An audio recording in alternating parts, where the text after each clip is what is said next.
யமுனா அவளோட வீடு முன்னாடி நிறைய செடிகளை வளர்த்துக்கிட்டு இருந்தா. செடிகளில் இருக்க பூக்கள் பார்க்கறதுக்கு அழகா இருந்தது. அப்படியே சில நாட்கள் மாதங்கள் போச்சு. வெயில் காலம் வந்ததுனால எல்லா செடிகளும் வாடி போச்சு, காஞ்சு போச்சு. அதை பார்த்து கவலைப்பட்ட யமுனா, என்ன இது இப்படி ஆயிடுச்சு? எவ்வளோ ஆசையா எல்லா செடியும் நான் வளர்த்தேன், இப்போ எல்லாமே வாடி போயிடுச்சு. மறுபடியும் வளர வைக்கணும். யமுனா, என்ன தனக்கு தானே நீயே பேசிக்கிட்டு இருக்க? அப்படி என்ன நடந்துருச்சு? அத்தை, வெயில் காலம்ன்றதுனால நான் ஆசையா வளர்த்த எல்லா செடியும் வாடி போயிடுச்சு. நிறைய தண்ணி ஊற்றி மறுபடியும் வளர வைக்கணும். எப்போ பார்த்தாலும் செடி வளர்க்குறது இது வளர்க்குறது, செடிங்க மேலே அக்கறையா இரு. வெயில் காலம்னா அப்படி இப்படி இருக்கதா செய்யும். முதல்ல நம்மளை பார்த்துக்க கற்றுப்போம், அப்புறம் செடி எல்லாத்தையும் பார்க்கலாம். புரிஞ்சுதுல? முதல்ல நம்ம என்ன பண்ணி வாழ போகிறோன்னு யோசி, செடியை பற்றி மட்டுமே யோசிக்காத.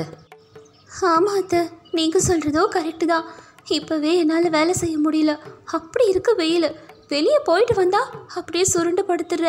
சமையல் வேலை இந்த வேலைன்னு எதுவும் செய்ய முடியல, வெயில் அவ்வளோ அதிகமாக இருக்குத வெளியே.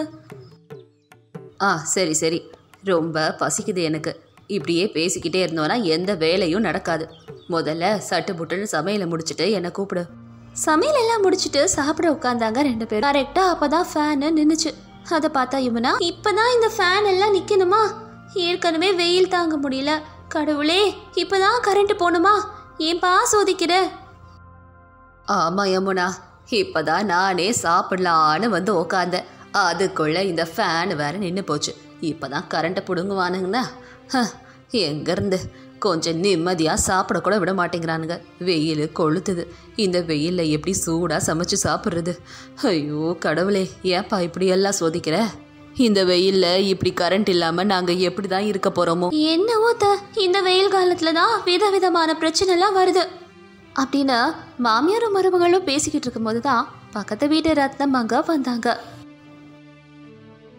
சீதாக்கா என்ன பண்ணிக்கிட்டு இருக்கீங்க? நாங்கள் எதுவும் பண்ணிக்கிட்டு இல்லை ரத்னம், ஏதோ சாப்பிடலான்னு உக்காந்தோம். இப்போ தான் ஃபேன் எல்லாம் நின்று போச்சு. ஃபேன் நின்றுடுச்சா? அதுக்கு எதுக்கு சீதாக்கா கவலைப்படுறீங்க?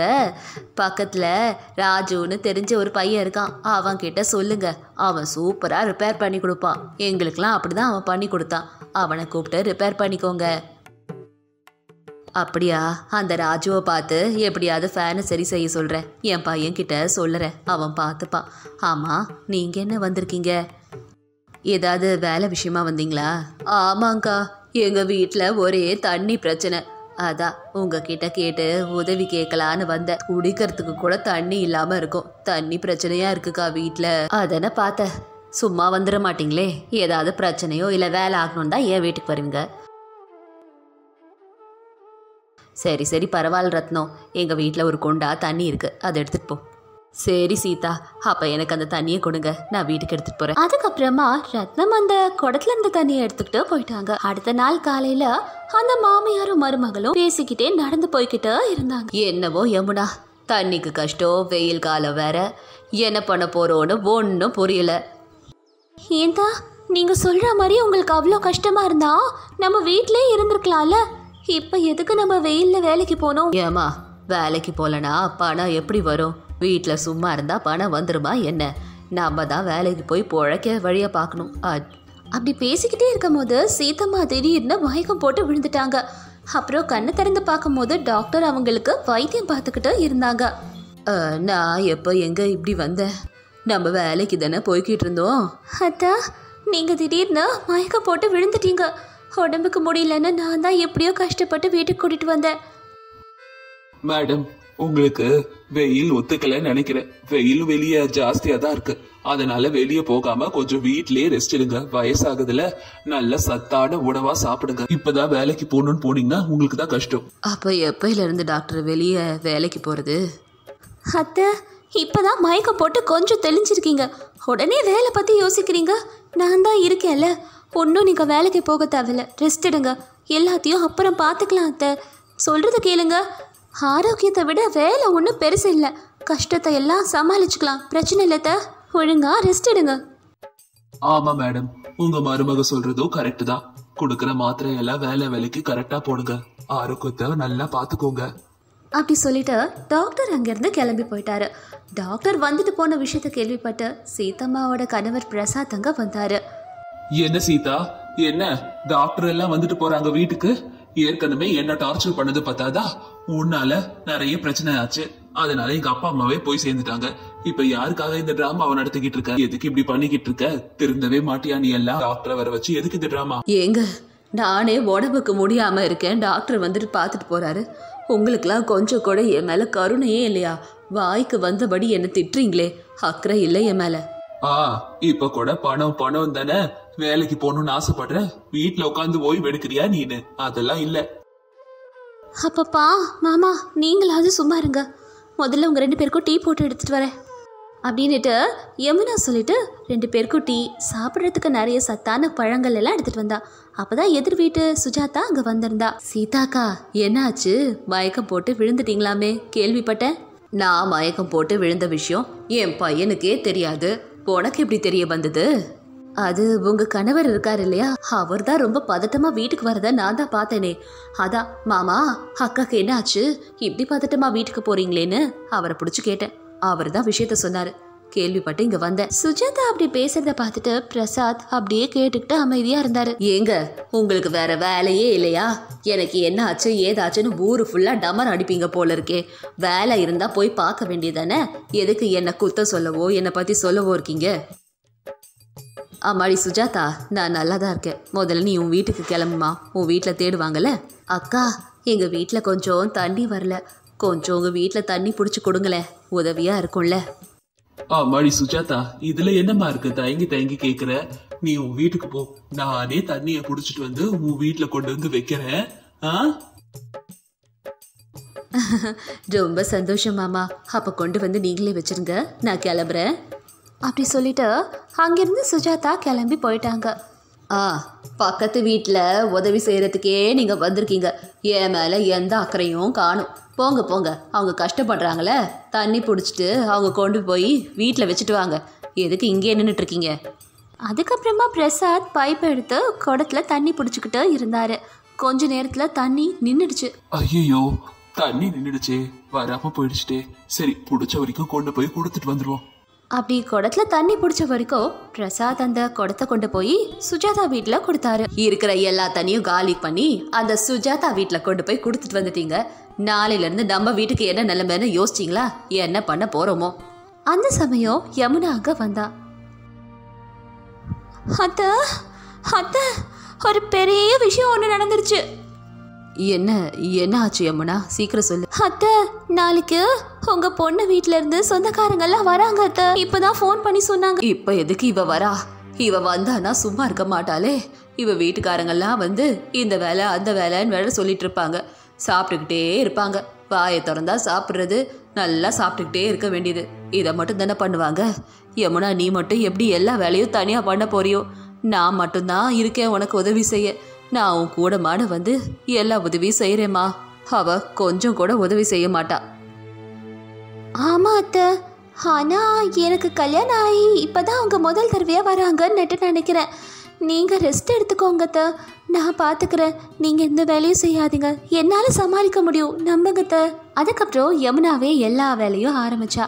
அத்தையோட உதவி இல்லாம கஷ்டப்பட்டு அவளே எல்லா வேலையும் செஞ்சுக்கிட்டு இருந்தா. அடுத்த நாளைக்கு அவளோட நாத்தனாரும் அவளோட பசங்களும் வந்திருந்தாங்க. அவங்க பாட்டுக்கு ஹாயா உட்காந்துக்கிட்டு இருந்தாங்க. என்னம்மா, எப்படி இருக்கீங்க? அண்ணி எப்படி இருக்கீங்க? குழந்தைங்களுக்கு லீவ் விட்டாச்சுன்னு இவங்களை இங்கே கூட்டிகிட்டு வந்தேன். எங்கள் ஊரில் தண்ணி கஷ்டமாக இருக்குது. இங்கே வந்தால் அண்ணன் தான் எல்லாத்தையும் பார்த்துப்பான்ற நம்பிக்கையில் வந்திருக்கேன். ஓ அப்படியாம்மா, இங்கேயும் பிரச்சனை தான். இங்கேயும் தண்ணியும் வரல, கரண்ட்டும் வரல. நீயே பார்க்குறியே, தெரியல. சரி, எப்படியோ வந்துட்ட, கவனிச்சுக்கிறோமா அப்படி சொன்னாங்க சீதாம்மா. அப்படியே ஒரு வாரம் போச்சு. அதுக்கப்புறம் அத்தை, என்னதா இவங்க இங்கேயே டாரா போட்டுட்டாங்க, எப்போ தான் கிளம்புறாங்களா அவங்க வீட்டுக்கு? வேலை செய்ய முடியலத்த இந்த வெயிலில், தண்ணி வேற இல்லை, வெளியே போய் எடுத்துகிட்டு வர வேண்டியது இருக்குது. இப்படியே இருந்தால் எப்படித்த? நானும் அதையே தான் யோசிச்சுக்கிட்டு இருக்கேன் யமுனா.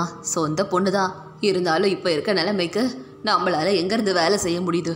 போதா வரைக்கும் கரண்ட்டும் இல்லை, தண்ணியும் இல்லை. எல்லாத்துக்கும் கஷ்டப்பட்டு அங்கே போக வேண்டியது இருக்குது. உங்கள் மாமா சொன்னால் கூட புரிஞ்சுக்க மாட்டாருமா. என்ன பண்ண போகிறேன்னே தெரியல எனக்கும். நீங்கள் தப்பாக நினச்சிப்பீங்கன்னு தான் நான் இவ்வளோ நேரம் யோசிச்சுக்கிட்டு இருந்தேன். இப்போ பாருங்க அத்தை எப்படி வெளியே அனுப்புகிறேன்னு. அண்ணி அண்ணி கொஞ்சம் இங்கே வரீங்களா? என்னம்மா ஆச்சு யமுனா? எதுக்கு என்ன கூப்பிடுற?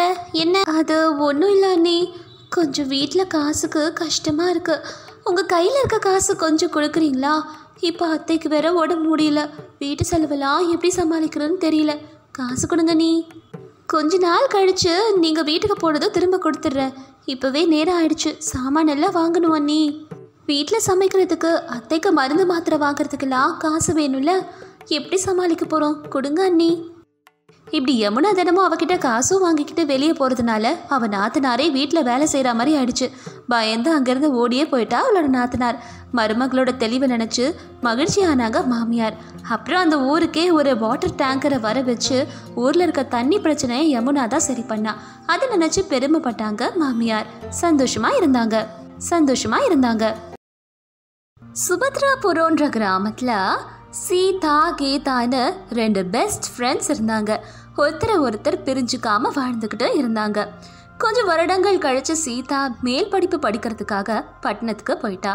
படிப்பெல்லாம் முடிச்சுட்டு திரும்ப அதே கிராமத்துக்கு வந்தா சீதா. ஆனால் கீதா மட்டும் கிராமத்தை விட்டு போகாம அவ வீட்டிலே வேலை செஞ்சுக்கிட்டு இருந்தா. ஒரு நாளைக்கு, அம்மாடி நம்ம பாஸ்கர் இருக்கால, அவனோட பையனுக்கு நல்ல வேலை கிடைச்சிருக்கான். அந்த பையன் கூட உன் கூட தான் படிச்சானாமே, உனக்கு தெரியும்ல? ஓ அவனா? தெரியும்பா. அவன் என் கூட தான் காலேஜில் படித்தான். ரொம்ப நல்லா படிப்பான்ப்பா, எல்லாரை விட நல்லா படிப்பான். அதே மாதிரி அவன் நல்ல பையனும் கூட. ஊர்ல எல்லாரும் பேசிக்கிட்டு இருந்தாங்க, அப்பதான் நானும் கேட்டுக்கிட்டு இருந்தேம்மா. நீயும் படிப்பை முடிச்சுட்டால, அவன மாதிரி வேலைக்கு ட்ரை பண்ண வேண்டியதானே? எந்த வேலையும் கிடைக்கலையாமா? அப்பா எனக்கு வேலைக்கெல்லாம் போக வேண்டாம்ப்பா, நான் ரமேஷை கல்யாணம் பண்ணிக்கிறேன். ரமேஷ் பெரிய பணக்காரன், அவங்க வீட்டில் வேலைக்கெல்லாம் போகிறத அனுமதிக்க மாட்டாங்கப்பா. என்ன நீ சொல்ற? கல்யாணம் பண்ணிக்க போறியா? ரமேஷியா? ஏன் என்கிட்ட இவ்வளவு நாள் சொல்லல? அதான் இப்போ சொல்கிறேன்லப்பா, நாங்கள் 2 பேரும் காலேஜ்லேருந்தே காதலிச்சுக்கிட்டு இருக்கோம். இன்னும் 15 நாளில் எங்களுக்கு கல்யாணம். என்னம்மா பேசுற நீனு? இன்னும் 15 நாள்ல கல்யாணமா? நிறைய செலவாகும் தெரியாதா உனக்கு? இங்க எதுவும் வருத்தப்படாதீங்கப்பா, எல்லா ஏற்பாடையும் அவங்களே பார்த்துக்கிறாங்க அப்படின்னு அப்பாவும் பொண்ணும் கொஞ்ச நேரம் சண்டை போட்டுக்கிட்டாங்க. அப்புறம் எப்படியோ அவள் கல்யாணத்துக்கு ஒத்துக்க வச்சா. கொஞ்ச நாட்கள்லேயே சண்டையெல்லாம் அப்புறமா நவேஷ்க்கும் கீதாவுக்கும் கல்யாணம் நடந்தது. அதுக்கு சீதாவை கூப்பிடல கீதா. கொஞ்ச நாட்கள் கழிச்சு கீதா சீதாவோட அப்பாவை பார்க்கறதுக்காக வந்திருந்தா. அவங்க அப்பா கிட்ட, அங்கிள் ஒரு தடவை போய் சீதாவை பார்த்துட்டு வந்துடுங்க. பாவம், அவள் புதுசாக கல்யாணம் ஆகி போயிருக்கா, புது வீடு வேற. என்ன பண்ணுறாளோ என்ன செய்கிறாளோன்னுட்டு யாருக்கும் தெரியாதுல்ல, நம்ம போனால் சந்தோஷப்படுவா. சரியா கூட சமைக்க தெரியாது. ஆமாமா, நீ சொல்றதோ கரெக்ட் தான். திடீர்னு கல்யாணம் பண்ணிக்கிட்டு போயிட்டா. எனக்கு கூட என்ன பண்றதுன்னு தெரியல. நான் பாட்டுக்காக இல்லாம தனியா இந்த வீட்டுல இருக்கேன். அங்கிள் கவலைப்படாதீங்க அங்கிள், சீக்கிரம் அவளை போய் பார்க்குற வழியை பாருங்க. உங்களுக்கு வேணா நான் கூட போய் அவளை பார்த்துட்டு வரேன். எனக்கும் அவள் ஞாபகமாக தான் இருக்கு. ஐயோ வேண்டாமா, இப்ப போய் அவளை பார்க்க வேண்டாம். கொஞ்ச நாட்கள் போட்டோம், அப்புறமா போய் பார்க்கலாம். அதுவும் வேற இப்போ அவ பெரிய இடத்து மருமகள் ஆயிட்டால, நம்மள ஏதாவது சொன்னானா தாங்கிக்கிற சக்தி நமக்கு இல்ல. சரிங்க அங்கிள், அப்பனா போக வேண்டாம். ஆனா சீதா தனியா இருப்பான்னு மட்டும்தான் எனக்கு தோணிட்டு இருக்கு. வேண்டாமா, இன்னொரு நாளைக்கே போய் பார்த்துக்கலாம். அப்புறமா கண்டிப்பா நல்ல நிலைமைக்கு வருவோம்ல, அப்ப போலாம். ஆமா, உனக்கு எதுவும் அலையன்ஸ் எதுவும் பாக்கலையா உங்க அப்பா? இன்னும் உனக்கும் வயசாகுதுல, அப்பா ஏதாவது பாக்குறாரா இல்லையாமா? நீ கல்யாணத்துக்கு சம்மதம் சொல்லிட்டல? அது பார்த்துக்கிட்டு தான் இருக்காங்க அங்கிள். ஆனா டௌரியெல்லாம் கேட்டா எங்களால எப்படி கொடுக்க முடியும்? அதுதான் நானும் யோசிச்சுக்கிட்டு இருக்கேன். குணத்தை பார்த்து கல்யாணம் பண்ணிக்கிறவங்க வந்தாங்கனாலே போதும் அங்கிள். ஆமாமா, பணம்ன்றது இன்னைக்கு வரும் நாளைக்கு போகும். ஆனா அதுக்காகலாம் நீ வேண்டான்னு சொல்லாத. ஒருவேளை அவன் நல்லவனா கூட இருக்கலாம் இல்லையா? அதனால நீ சொல்றதும் கரெக்ட் தான். பணம் இன்னைக்கு வரும் நாளைக்கு போகும், குணம் தான் முக்கியம். அதையும் பாரு இதையும் பாரு. சரிங்க அங்கிள், நானா நல்லா விசாரிச்சுதான் அந்த பையனை கல்யாணம் பண்ணிப்பேன் அப்படின்னு சொன்னா கீதா.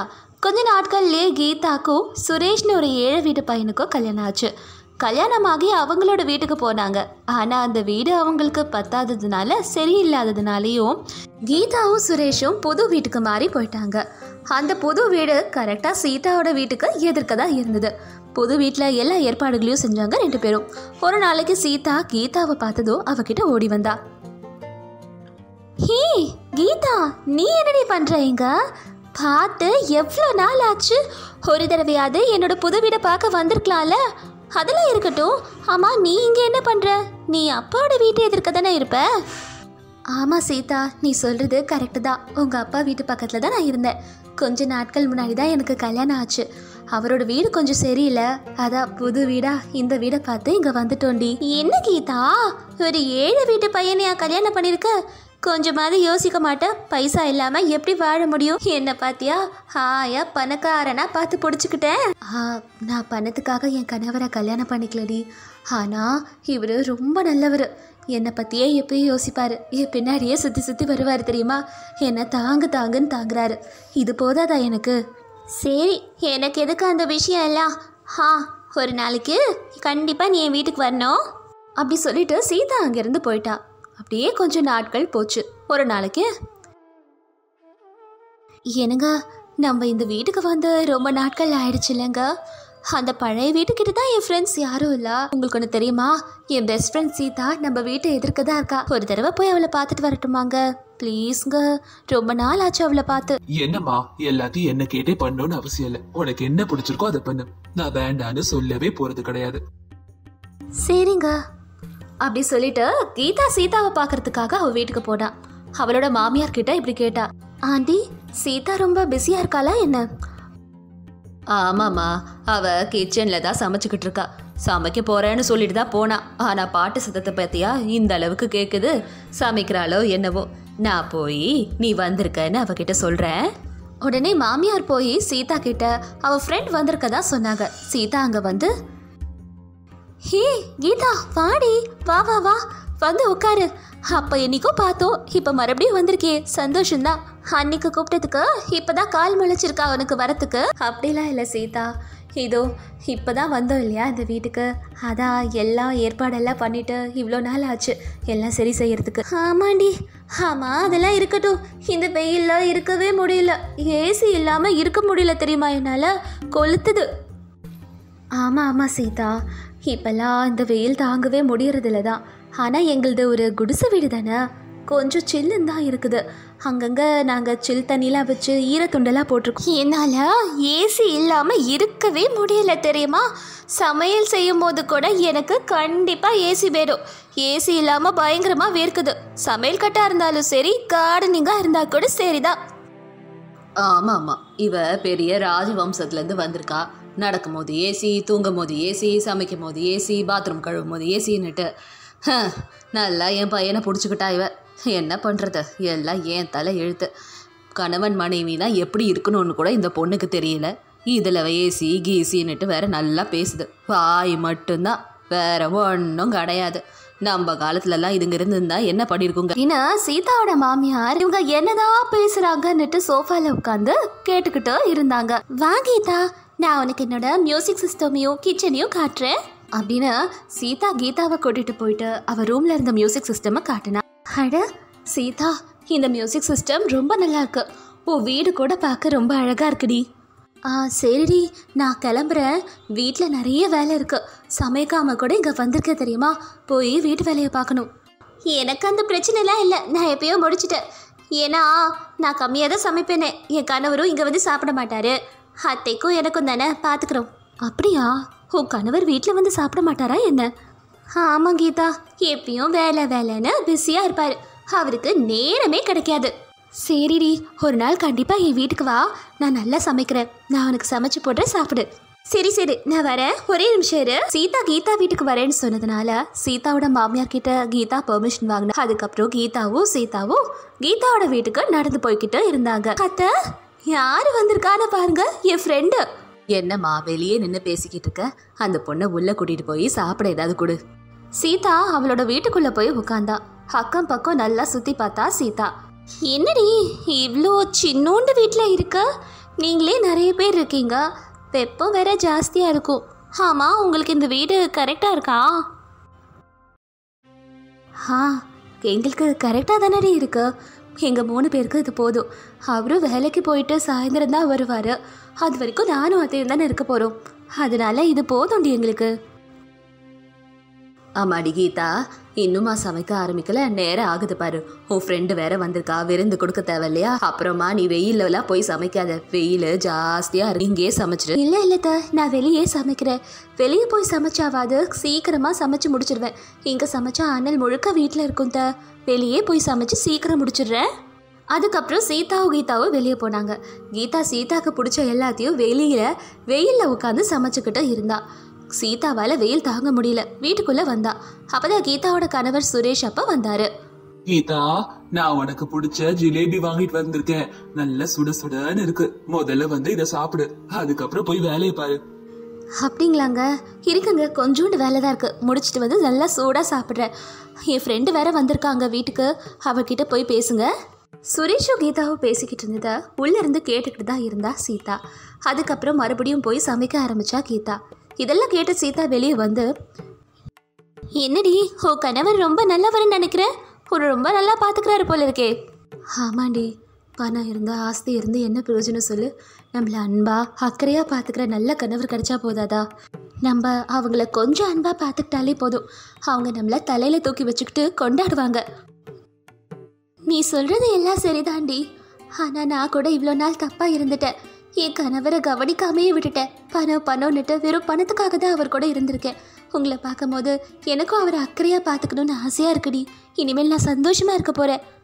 இப்படி கீதாவை பார்த்து திருந்தின சீதா அன்னிலேருந்து அவள் கணவரை ரொம்ப நல்லா நடத்தினா. வேலைக்கு அவளே சமைச்சு கொடுத்துருந்தா, சந்தோஷமாக இருந்தா. அவள் கணவர்கிட்ட சொல்லி அவளோட அப்பாவை கூட அவள் வீட்டிலே தங்க வச்சுக்கிட்டா சீதா.